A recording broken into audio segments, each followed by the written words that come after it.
Sacrifice করছেন, করুন। তবে স্যাক্রিফাইস করতে করতে নিজেকে একেবারে নিঃশেষ করে ফেলবেন না। আপনি স্যাক্রিফাইস করতে থাকলে মানুষ ভেবে নেয় আপনি স্যাক্রিফাইস করার জন্যই পৃথিবীতে এসেছেন। আপনি যে একজন মানুষ, আপনারও যে চাওয়া পাওয়া আছে, সুখ অসুখ মান অভিমান যে আপনারও হতে পারে, এটাই মানুষ ভুলে যায়।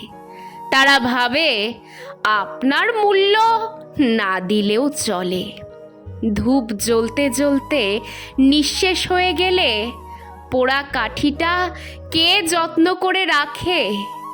যতক্ষণ সুগন্ধ থাকে ততক্ষণ তার দাম।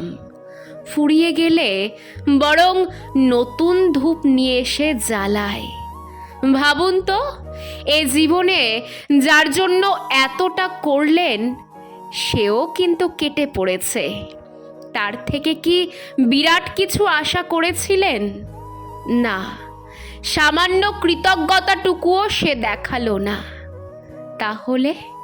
তাহলে আর কতদিন? এবার নিজের কথা ভাবুন। নিজের দাম নিজে না দিলে অন্য কেউ আপনাকে দাম দেবে ভেবেছেন? না, সে গুড়ে বালি।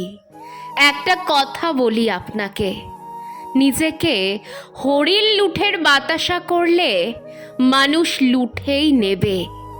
তাই আজ থেকে নিজের জন্য একটু হলেও ভাবুন, নিজে একটু হলেও বদলান। দেখবেন আপনি ভালো আছেন। নিজের ভালো থাকাটা নিজের অধিকারের মধ্যেই তো পড়ে, তাই না? আপনি ভালো থাকলে তবেই তো অন্যকে ভালো রাখতে পারবেন।